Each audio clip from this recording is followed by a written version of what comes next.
설교를 준비하면서 히브리스가 쓰여지던 당시의 상황이 오늘 우리가 직면한 신앙의 위기와 너무나 흡사하다라는 느낌 때문에 말씀을 준비하는 내내 간절함과 절실한 마음이 있었습니다. 유대교의 핍박과 만연된 반기독교 정서가 교회를 위협하고 이로 인해 성도들이 믿음에서 떠나게 된 것은 오늘 팬데믹과 다원화된 사회 분위기로 인해서 교회의 위기를 겪는 것과 별반 다르지 않다는 느낌 때문에 그렇습니다. 그래서 히브리서의 권면은 더욱 실제적으로 다가와 피부로 느껴지는 듯한 느낌을 받습니다. 모쪼록 히브리서를 묵상하는 내내 말씀을 통해서 예수님을 재발견함으로 위기 속에 우리의 신앙이 세상에 물들거나 세속에 빠지지 않고 새로운 영적 부흥의 시간이 되기를 간절히 바라는 마음으로 함께 말씀 속으로 들어가기를 원합니다.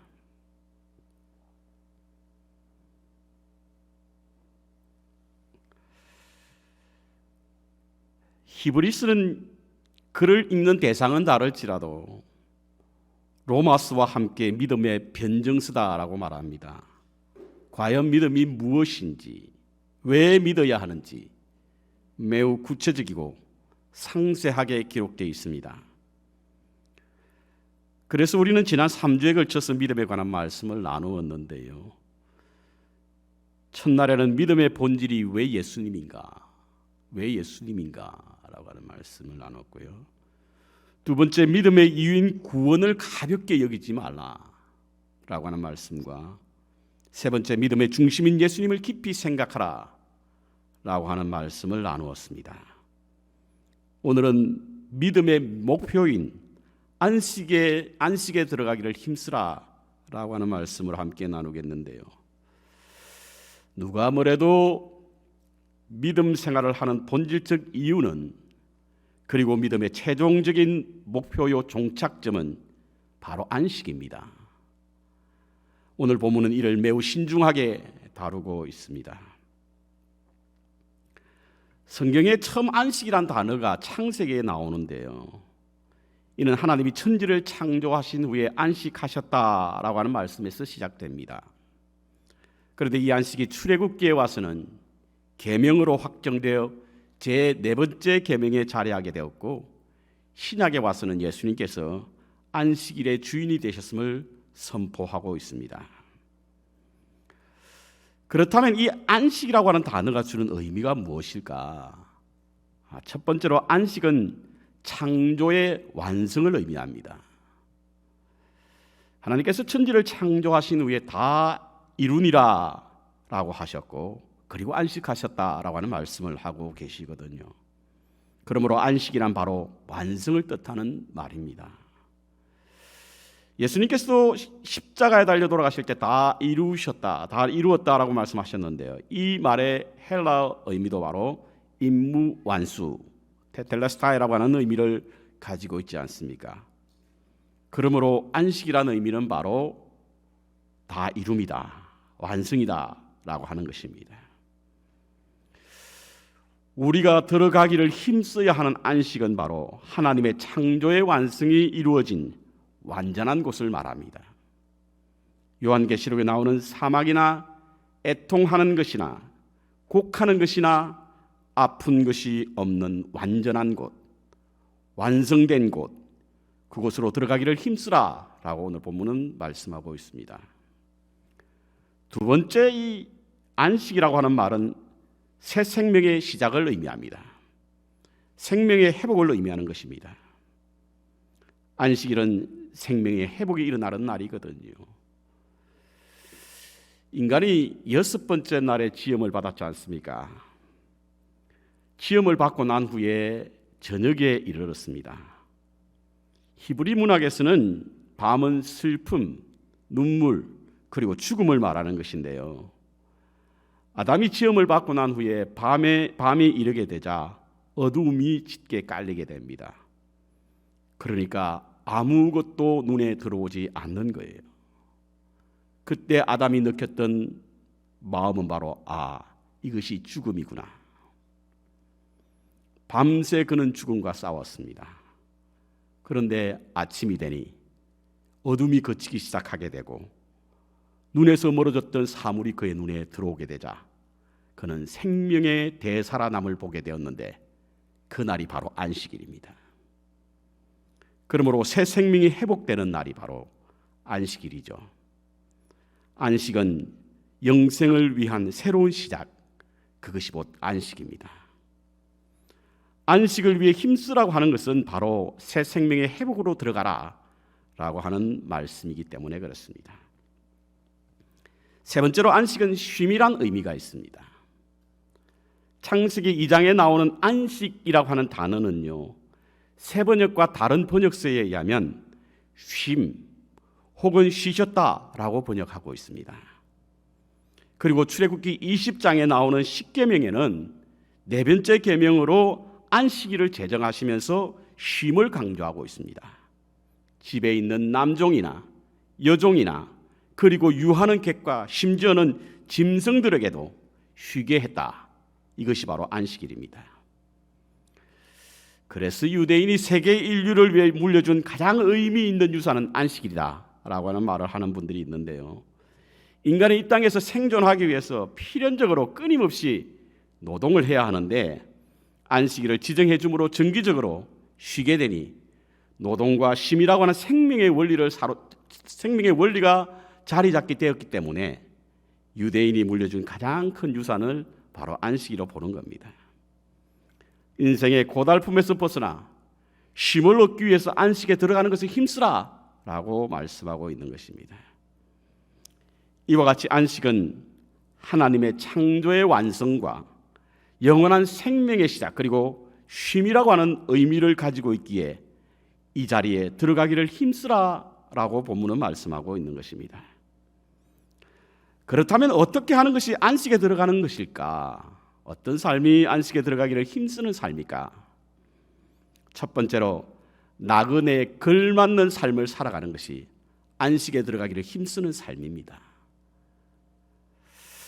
하나님의 백성인 우리는 이 땅의 정착민이 아니라 나그네입니다. 이 세상에 살지만 결코 이 세상에 속할 수 없는 사람. 왜냐하면 우리가 사는 이 세상은 영원한 것이 아니라 임시적인 것이기 때문에 그렇습니다. 그래서 성경에는요, 나그네라고 하는 단어가 무려 37번이나 나옵니다. 여러분, 나그네가 가장 절실하게 바라는 것이 무엇이겠습니까? 그것은 바로 휴식과 안식입니다. 특히 나그네 삶이 고달프고 힘들수록 더욱더 그러할 것입니다. 그렇다면 우리가 안식에 들어가기 위해서 힘쓰기를 위해서는 이 땅에서 나그네에 걸맞는 삶을 살아야 한다라는 것입니다. 여러분, 나그네 삶이 어떤 삶입니까? 거주지를 특정하지 않는 삶이 나그네 삶이에요. 요즘은 세계를 여행하다 보면 어디든지 거주지를 묻는 항목이 있는데요. 그러면 임시로 머물 곳을 주소로 써 넣습니다. 하지만 그것이 우리의 거주지는 아니지 않습니까? 왜? 우리는 그곳에서 영원히 머물지 않기 때문에 그렇습니다. 우리 땅의 삶도 마찬가지입니다. 영원히 머물지 않죠. 그래서 거주지를 특정하지 않는 삶이 나그네 삶입니다. 두 번째, 나그네 삶이란 짐이 가벼운 삶을 말하는 겁니다. 나그네가 짐이 무거울 수 없습니다. 정착민이 아니기 때문에 그렇습니다. 가능한 간편한 차림으로 다니기에 용이한 물건만 가지고 다니지 않습니까? 그러기에 짐이 무거울 수 없습니다. 이와 같이 어느 특정한 장소를 정하거나 혹은 많은 짐을 가지지 않는 것은 바로 떠나기 쉽게 하기 위함입니다. 그리스도인도 마찬가지입니다. 여러분. 보다 나은 본향을 향하여 항상 떠날 준비를 하는 나그네지 않습니까? 우리는 그 나그네에 걸맞는 삶을 살아야 합니다. 한국에서 출판되는 작은 소책자 가운데 좋은 글이란 책자가 있는데 아마 좋은 글만 모아서 그 이름을 좋은 글로 붙인 것 같은데요. 그 가운데 나그네 인생의 글에는 이런 부분이 있습니다. 어제 가지고 있었고 오늘 가지고 있다고 내일 또한 가지고 있으리라 장담할 수 없는 것, 그것이 바로 우리의 목숨이라네. 그렇습니다. 우리는 내일을 장담할 수 없는 인생입니다. 언젠가는 떠날 인생들이지 않습니까? 그래서 우리는 준비해야 합니다. 이 세상에서 가장 사치스럽고 화로운 삶을 살았던 사람이 누구냐라고 꼽으라고 한다면 역시 솔로몬일 것입니다. 아내가 많은 것이 복인지는 알 수 없지만 1000명이나 되었다고 하지 않습니까? 자신의 궁전을 짓는데 14년이 걸렸다고 합니다. 이 땅에서 누린 가장 크고 영광스러운 삶을 산 사람의 대명사로 자리매김한 사람이 바로 솔로몬입니다. 그런데 그가 말년에 어떤 말을 했습니까? 인생이 들의 풀, 그 풀의 꽃과 같아. 아침 안개와 같고 뜬 구름과 같다 라고 하는 말을 했는데요, 언젠가는 지게 되어 있고 언젠가는 사라지게 되어 있다 라고 하는 뜻입니다. 저는 최근에 인생의 마지막 시간을 보내는 몇몇 분들의 모습을 직간접적으로 볼 기회가 있었습니다. 그 가운데 어떤 분은 한때 천하를 호령했던 분이었는데 지금 폐암말기 수술을 받고 호스피스에 생활하시는 모습이 담긴 사진을 보면서 우리의 인생이 얼마나 무상한가라고 하는 생각이 들었습니다. 그러므로 이 땅에 집착하며 사는 것은 어리석은 일입니다. 우리는 떠날 준비를 해야 됩니다. 그것이 나그네로 걸맞는 삶이요 안식에 들어가기를 힘쓰는 삶입니다.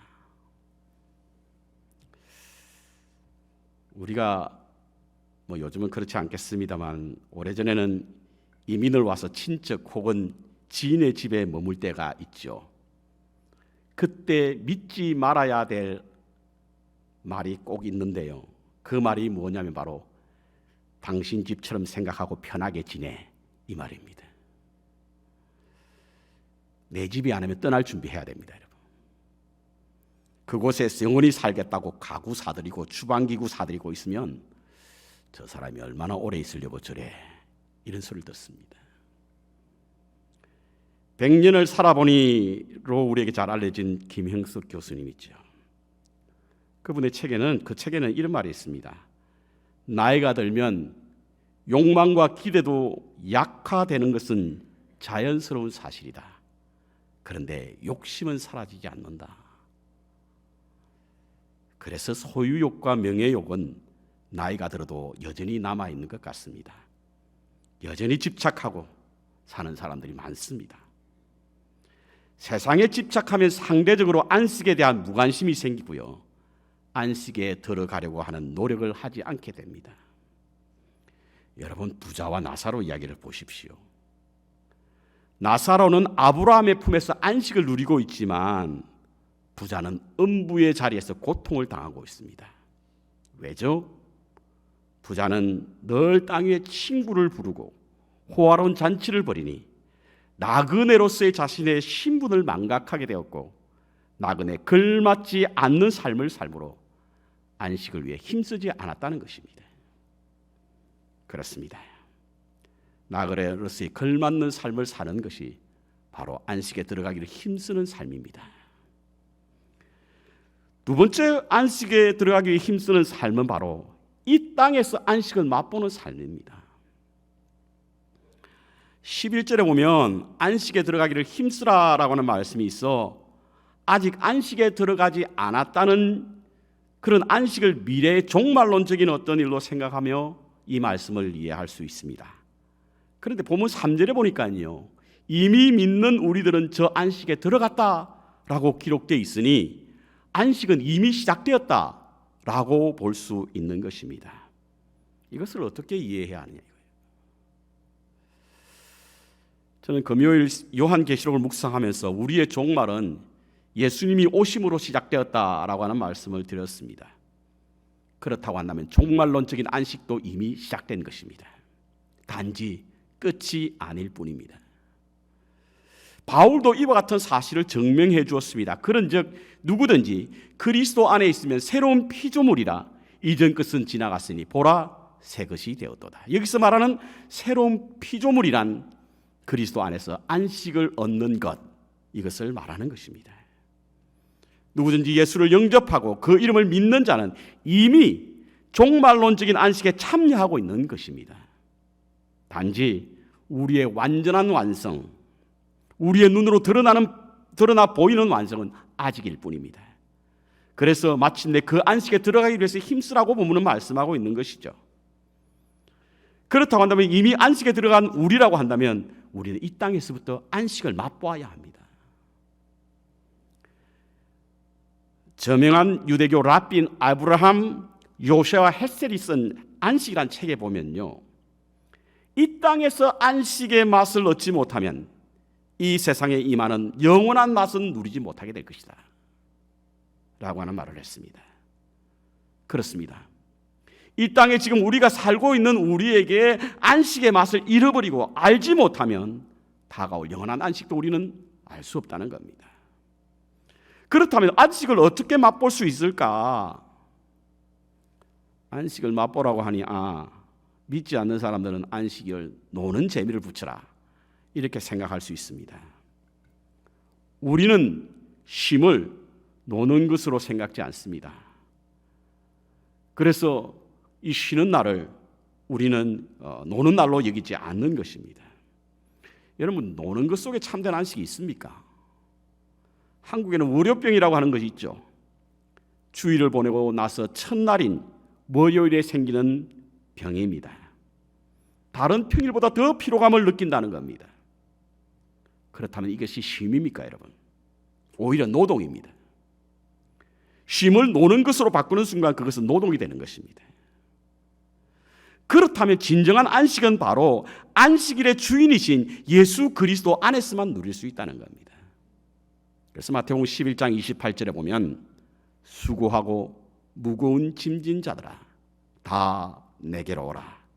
내가 너를 쉬게 안식케 하리라 라고 하는 말씀을 하신 겁니다. 이는 곧 그리스도 안에서만 쉼, 안식을 얻을 수 있다는 것입니다.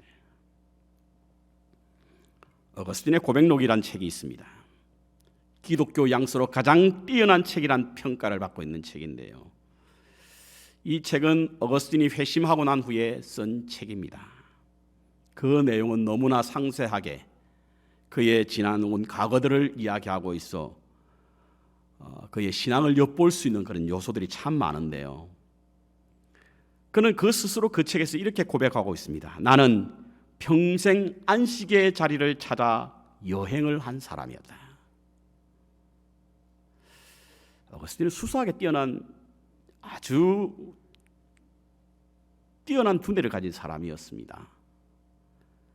그래서 그는 여러 가지 많은 것들을 통해서 참된 안식을 찾으려고 했고 얻으려고 했던 사람이에요. 책을 통해서, 철학자를 통해서, 그들의 사상과 이념을 통해서, 심지어는 만이교에 빠지고 여러 세상에서 얻을 수 있는 모든 안식처를 찾았지만 결코 어느 곳에도 그는 자신의 안식을 얻지 못했다라고 고백합니다. 그리고 그가 찾게 된 안식처는 바로 주님 안에서였다고 했는데요, 그는 그와 같은 고백을 하며 이렇게 말합니다. 하나님, 당신은 우리를 당신을 향해서 살도록 창조하였으므로 우리 마음이 당신 안에 안식할 때까지 편안치 않았습니다. 그렇습니다. 그리스도와의 깊은 사귐과 교제를 통해서 편안히 쉴 수 있는 진정한 안식을 누릴 수 있는 것입니다. 요즘 단 혹은 명상을 통하여 우리의 몸과 마음, 그것을 그리고 긴장을 늦춰서 쉼을 만들어가는 분들이 계십니다.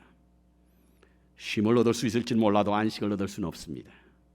그것은 바로 주님을 통해서만 얻을 수 있기 때문에 그렇습니다. 오직 하나님께서 예비하시고 허락하실 때만 맛볼 수 있는 것이 바로 안식입니다. 그렇다면 안식일이 안식일인 주일은요, 단지 예배를 드리고 끝이 나는 것이 아닙니다. 그리스도 안에서 하나님과의 교제를 통하여 계속해서 우리의 영혼과 육체가 거룩한 생명으로 회복되는 그런 기쁜 날이 바로 주의 날입니다. 이를 헷셀은 뭐라고 이야기했냐면, 그래서 안식일은 평일과 평일 사이의 시간은 막간의 시간이 아니라 절정의 시간이요, 완성된 시간이다, 이렇게 설명하고 있습니다. 평일을 위해서 안식일이 있는 것이 아니라 안식일을 위해서 평일이 있어야 한다라고 주장하고 있습니다. 이것이 바로 땅에서 안식을 맛보는 겁니다. 그리고 안식에 들어가기를 힘쓰는 일입니다. 모쪼록 주님 안에서 평안을 누리시기 바랍니다. 안식을 누리시기 바랍니다. 이것이 바로 이 땅 위에서 안식을 맛보는 삶입니다. 마지막으로 안식에 대한 갈망이 있는 삶이 바로 안식에 들어가기를 힘쓰는 삶입니다. 안식에 들어가기 위해서는 바로 우리가 안식을 갈망해야 하는데요, 본향을 그리워하고 그것을 사모하는 마음이 있어야만 그곳에 들어가기를 힘쓸 수 있는 사람이라는 겁니다. 지금부터 한 600년 전에 살았던 영국의 노리치 줄리안이라고 하는 여사제가 있었습니다.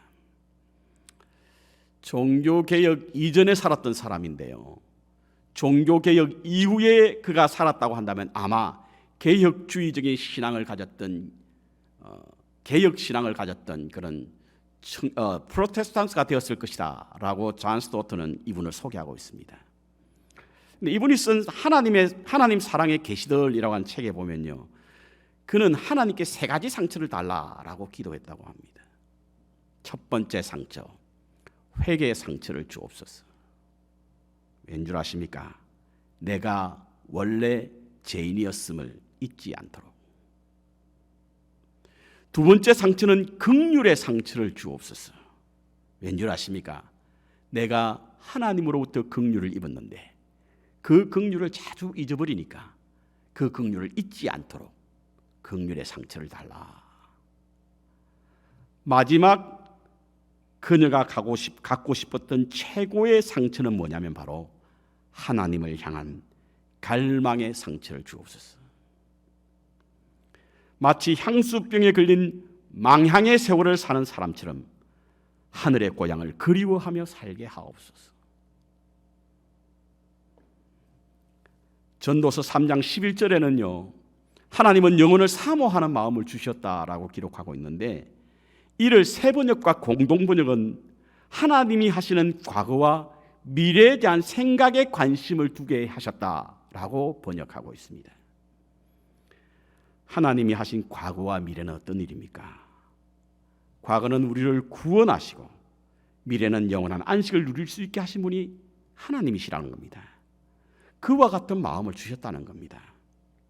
그러므로 예수 그리스도를 통하여 구원에 이른 우리는 안식에 대한 갈망으로 채워야 할 줄로 믿습니다. 다윗은 이것을 평생 갈망했습니다. 그래서 그는 내 평생의 선하심과 인자심이 정녕 나를 따르니 내가 여호와의 집에 영원히 거하리로다 라고 하는 소망을 갖고 살았지 않습니까? 예수님도 우리에게 그와 같은 것을 갈망하라고, 내가 너희를 위하여 처소를 예비하러 간다 라고 하는 말씀을 하셨습니다. 안식에 들어가기를 힘쓰는 사람은 바로 안식을 갈망하는 사람들입니다. 안식에 들어가기를 힘쓰라고 말씀하신 것은 이유가 있습니다. 그 이유는 바로 1절에 보니까 그곳에 미치지 못할 사람이 있기 때문이다. 그곳에 미치지 못할 사람이 있기 때문이다. 그러므로 안식에 들어가기를 힘쓰라라고 말하고 있습니다. 이스라엘 백성들이 모두 다 가나안에 들어가지 못했음을 보지 않았느냐? 홍해를 건넜다고 곧바로 약속의 땅에 들어간 것은 아닌 것이라.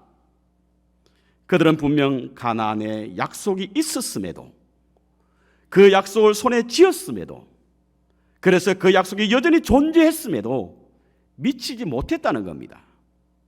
불순종과 불신앙으로 인해서 안식에 들어가지 못하는 사람이 있다는 겁니다. 여러분, 이것이 얼마나 끔찍한 일이에요. 얼마나 두려운 일입니까?